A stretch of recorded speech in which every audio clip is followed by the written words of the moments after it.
Hi, I'm Marissa, and I want to start off asking a few questions. So, how many of you guys have heard of BMW or CVS? Well, what about UNICEF? These are all organization names, except UNICEF is a tad longer. So, for starters, UNICEF stands for the United Nations Children's Fund. It is a nonprofit organization that helps with humanitarian work in developing countries. Its focus is primarily on children and women. It was founded in 1946 and is active in over 157 countries and territories all around the world. Throughout this talk, I hope to pass some knowledge to you about what UNICEF is and three major impacts they have in the world around us. Excuse me. So, three of the main areas I'm going to focus on is the rights to education, the medical access that children and women have, as well as the protection from violence.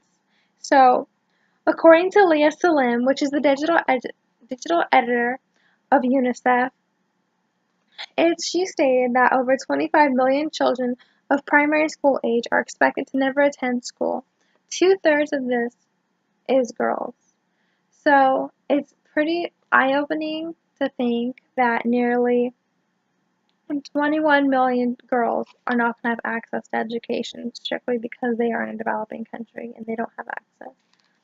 It is helpful to understand, though, that UNICEF is making a step towards progress when it comes to educational access to children.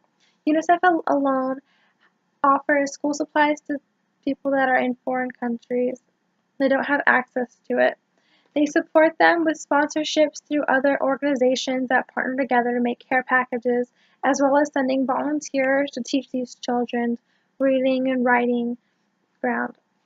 When it comes to also building with other organizations, UNICEF has actually done a group effort with IKEA's foundation through IKEA, and they've been able to impact so many people's lives. UNICEF and the IKEA Foundation alone, 2 years ago, helped 99 projects in 46 countries, which helped over 11 million children receive better education. UNICEF work is funded completely by voluntary contributions to provide the supplies and support to children in need. About 895,000 children, however, were able to be benefited by UNICEF and able to get formal education. With the struggle of educational access comes the struggle for medical access as well, which leads me to my next point on UNICEF's implementation of the Safeguard Against Disease, as well as providing immunizations to those that don't have the medical access. When it comes to providing immunizations, the amount of them is very rare and slim to none in foreign countries. Owen O'Donnell, which is an established professor at the University of Macedonia in Greece, actually stated, quote, access to healthcare can be defined in a variety of ways.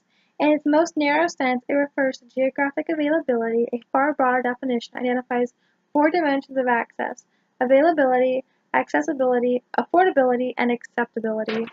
In order for someone to have medical access and the safeguard against disease, these kinds of things they have to work hand in hand in order to work efficiently and effectively.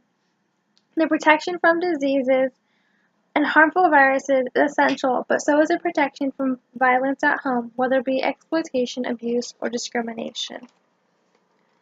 When it also comes back to the efforts that UNICEF has had on these immunizations, just last year alone, they've helped over 21 million children under 5 be able to get vaccines for polio. So they're making definitely great progress. When it comes to the protection from violence, however, it is recorded, according to peacealliance.org, over 1.6 million people die due to violent death. Now, this is all over the world in different countries within a year's time. Every 5 minutes around the world, a child dies as a result of violence. This would mean, within this time of class of 3 hours, that would mean 36 children have died. And at the time that I'm done with this speech, that would mean that one person has died. Both women and children face abuse and discrimination as well as being exploited. UNICEF has partnered with so many organizations in order to fight for the rights of both children and women all over the world. Now that you've seen just some of the impacts UNICEF has had on so many people, maybe now you won't take for granted that flu shot vaccine. Won't take for granted the flu shot vaccine that's being offered just in the union. It's crazy to think that one organization can impact millions and millions of lives, but they are doing so, and with slow progress, slowly but surely, the rights of both women and children will be benefited in years to come. By the way, I should probably let you know, tying it back to the beginning, the acronym for BMW stands for Caribbean Motor Vehicles, and CVS actually stands for Consumer Value Services. So, not that you care, but now you know. Thank you for listening. Any questions?